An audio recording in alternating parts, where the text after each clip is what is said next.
I wasn't invited to my sister's wedding. I found out while holding a paper plate of macaroni salad standing between the lemonade table and a cooler full of beer.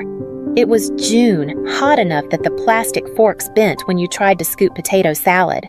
My aunt had just put on a Tracy Lawrence playlist, and someone's toddler was crying near the bounce house.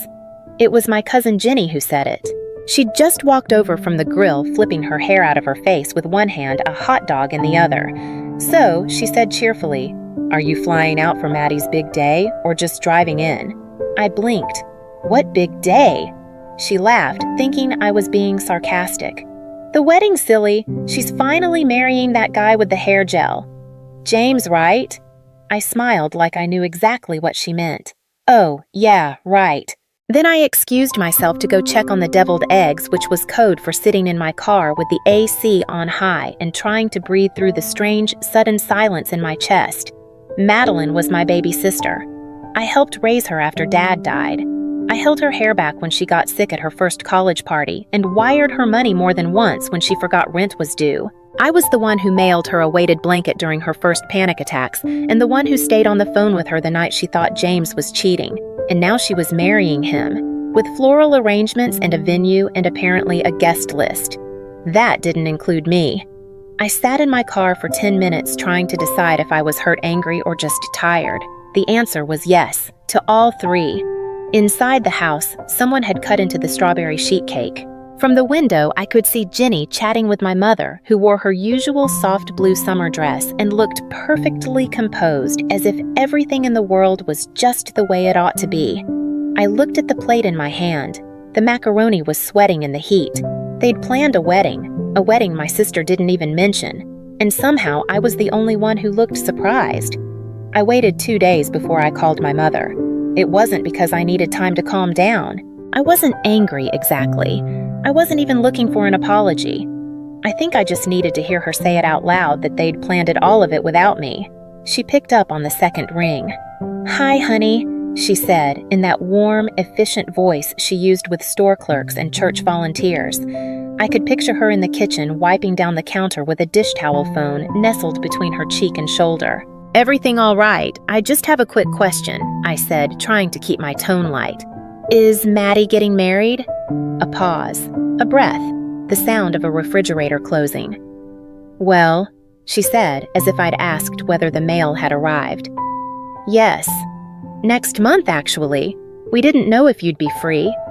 I didn't know it was happening. She chuckled lightly. "Oh, Claire, don't be dramatic. That word again, dramatic." It was the same tone she used when I cried at Dad's funeral and she told me to pull myself together. The same one she used when I called her in tears after losing my job 5 years ago. "Don't catastrophize, sweetheart. You'll land on your feet." I let the silence settle between us. "You know," she continued, "Madeline really wanted something small. Just family." "I am family," she sighed. "Yes, but you're always traveling, and these things get complicated. James's parents had a lot of input and there were limited spots. You understand." I didn't, but I knew better than to say that. "You're not mad, are you?" she asked, suddenly softer. "I'm not sure what I am." Another silence, this one heavier. Then, "We thought it would be easier this way. Less pressure on everyone." Easier. That was the word. It wasn't that they forgot me. It's that I was the easy one to erase. I told her I had to get back to work, though I wasn't working that day. She said, "All right, sweetheart," and just like that, we hung up. I stared at my phone for a long time. Then I opened my calendar, scrolled to next month, and looked at the weekend of the wedding. Nothing scheduled. No RSVP. No seat. I didn't slam doors or post anything online. I didn't call Madeline to demand an explanation or draft a long, sad message no one would answer. Instead, I bought a ticket to Iceland. I didn't tell anyone, not my co-workers, not my neighbor who usually brought in my mail when I was gone, not even my friend Julia who had stood beside me through 2 breakups and a layoff and knew my coffee order better than the barista. I just stopped answering things. That Friday, I submitted a vacation request to HR, packed a small suitcase, and left a single sticky note on my fridge. Gone. Don't wait up. The flight from Boston to Reykjavik was quiet. I didn't watch a movie. I didn't read. I stared at the flight map on the tiny seatback screen, a glowing white line arcing over Greenland like a scar. By sunrise, I was standing in a rental cabin carved into a hillside of volcanic rock, half covered in moss and silence. The lake outside looked frozen, even though it wasn't. The windows fogged over in the morning. The shower smelled faintly of sulfur. I loved it immediately. For 24 hours, I didn't check my phone. The second day, I took a walk down to the edge of the lagoon. There was a wooden bench half buried in snow, and I sat there until I couldn't feel my hands. I took a photo. It wasn't perfect. I wasn't smiling. Just a figure in a wool coat sitting by still water under a white sky. No caption. No tag. Just the image. I posted it to my Instagram story. Within 10 minutes, the scene list lit up Madeline. My cousin Jenny, my mother. No one said a word. I didn't expect them to. That wasn't the point. The point was that they saw me. Not at the bridal shower, not at the rehearsal dinner, not at the wedding planning brunch I hadn't even heard about, but here in a country of glaciers and steam and silence, I had become momentarily visible. I posted nothing the next day, just lived. I drank bitter coffee from a ceramic mug and watched the fog roll in over the lake. I wrote in my journal, nothing poetic, just lists of things I didn't have to do here. No small talk. No pretending I was fine. No RSVP. No gift registry. Only me. And the sound of ice shifting in the wind. I knew the wedding was that weekend, though no one had said the date out loud to me. I figured it out the same way you learn most things your family doesn't want you to know from social media and side comments. My cousin Trish had posted a boomerang of champagne flutes clinking beside a caption that read, "Love is in the air," and someone else tagged a boutique hotel 2 hours outside Albany. That was enough. Saturday morning in Iceland was silver and quiet. I sat by the window with a blanket over my legs and watched the light creep slowly across the lake. There were no church bells here, no wedding playlists or bridesmaids laughing behind closed doors. Just snow, steam, stillness. I made oatmeal. I didn't check my phone. By late afternoon, the wedding had likely started. Maybe Madeline was walking down the aisle in something lace and sleeveless, our mother crying on cue. I imagined soft, lighting pastel flowers filtered joy. And somewhere in the photos, there would be a missing chair. Not obviously. They'd have filled the seat or rearranged the row, but I knew where I was supposed to be, and I wasn't there. That night, I posted a new image. It was just my hand holding a ceramic cup against the backdrop of the frozen lake. The sky was lavender. My nail polish chipped slightly on one finger. Nothing glamorous. Nothing posed. No caption. Again. The scene by list rolled in within minutes. Madeline. Our mother. 2 of her friends I hadn't spoken to in years. Still, no one messaged. Still nothing was said. But this time I could feel it, the quiet had shifted. It was no longer absence, it was presence withheld. I imagined them scrolling through their phones between dances or desserts, seeing my post in a moment of pause and wondering if it meant something. It did. It meant I knew. It meant I was watching not out of jealousy or malice, but because I had once mattered here. And now, I didn't. Not enough to be invited, but enough to haunt the edge of the frame. I didn't post again for 2 days. Let them notice the silence. Let them fill it with whatever story they needed to tell themselves. I had nothing to add. 3 days after the wedding, I woke up to the sound of my phone buzzing on the nightstand. It was barely 6 in the morning, and outside, the sky was a pale gray, the kind of color that made you forget the sun ever existed. The phone kept buzzing messages, missed calls, more messages. At first, I thought maybe someone had died, but the names on the screen told a different story. Lindsay, Aunt Carol, my mother, then Madeline's college roommate, then finally Julia, the only one who ever really told me the truth. Her message was short. No greeting, no build-up. You need to see this. She attached a link, a TikTok. No context, just a thumbnail of what looked like a reception hall and something blurry flying through the air. I hesitated. I wasn't sure I wanted to open it. I wasn't sure I wanted to know. But I clicked. The video started mid-chaos, shouting gasps movement. A bridesmaid was screaming not in joy, but fury. her voice cracking as she threw a bouquet across the room, not in ceremony, but in rage. People were standing, turning, backing away. Someone knocked over a centerpiece. Glass shattered somewhere off screen. Then the camera found Madeline. She was crying. Not delicate tears, but shaking red-faced mascara running. She was yelling something, though the audio was distorted. The voice that came next was clearer.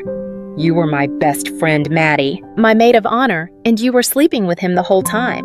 The voice belonged to Rachel, her best friend since freshman year, the same girl who helped plan the bachelorette trip, the same girl who apparently had planned on marrying James herself. My stomach dropped. Another guest's voice, this one half laughing in disbelief, said, "That's the maid of honor!" The camera panned just enough to catch James frozen between them, hands raised, like a man trying to tame wild animals. He said something no one caught. It didn't matter. The crowd had already started to move, guests whispering, grabbing coats, gathering purses. One woman walked out with her napkin still in her hand.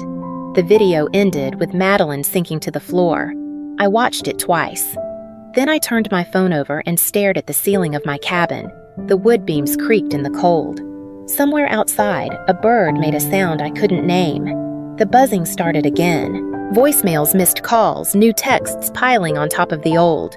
No one said the words, but they didn't have to. "Please call me. Your sister's a mess. We need you home. Claire, please." By noon, I had a voicemail from my mother, her voice wobbling in and out like a radio signal from another life. In it, she said Madeline wasn't eating, that the family was embarrassed, that people were talking. She didn't mention me being right. She didn't apologize. She didn't ask how I was. She just said, "We don't know what to do without you." I sat at the window, bare feet pressed to the cold floor, watching the lake ripple under wind. My phone buzzed again. This time it was from Rachel. Not a call, just a message. "I'm sorry you weren't there. You probably would have stopped me." She was wrong. I wouldn't have stopped her. I would have let the truth find its way in, just like I did. By early afternoon, my phone had stopped ringing and started pleading. The voicemails were no longer brisk or annoyed. They were softer now. My mother left 6 of them in under 3 hours, each one a little more frayed than the last. In the third, she was crying or trying to. Her voice cracked in places it never used to. "Claire," she whispered, "your sister is devastated. I don't think she's left her room since Saturday. We don't know what to say to her. We need you home. You've always been the strong one, the one who holds everyone together." That line again, the strong one, the one who knew how to carry things, who never asked to be carried. I didn't respond. Instead, I boiled water for tea and stepped outside, letting the steam warm my face while the wind cut through my sleeves. The sky above me was endless, low-hung quiet. I took a photo of the horizon, faint pink light resting on the edge of a glacier, and posted it without a word. 5 minutes later, my phone buzzed. "She's not well. She keeps asking for you. Claire, please." Just 5 minutes. That one was from my father's sister, a woman who once told me after Dad died that older daughters are like extra mothers. I was 15. I watched the snow drift across the porch step and said nothing. That evening, a message came in from Madeline herself. Not a call, just a text. "I know I hurt you. I didn't think it would matter this much. I thought you didn't want to be part of things anymore. Please, I need you. I don't know who else to ask." I stared at the message for a long time, not because I didn't believe it, but because it was the first real thing she'd said to me in years. But it wasn't enough. Not after all the times she had taken my help, but not my presence. Not after letting me fade out of the family photo without asking if I was still standing there. They didn't miss me. They missed what I did for them. And now that everything was falling apart, they wanted the scaffolding back. But I wasn't made of steel anymore. I had become glacier. Cold, still, unmovable. It was almost midnight when the phone rang again. This time I picked up. Not out of forgiveness, not because I'd softened. I just didn't want the silence to say everything for me. "Claire." My mother breathed like she'd been holding her voice for hours. I didn't speak.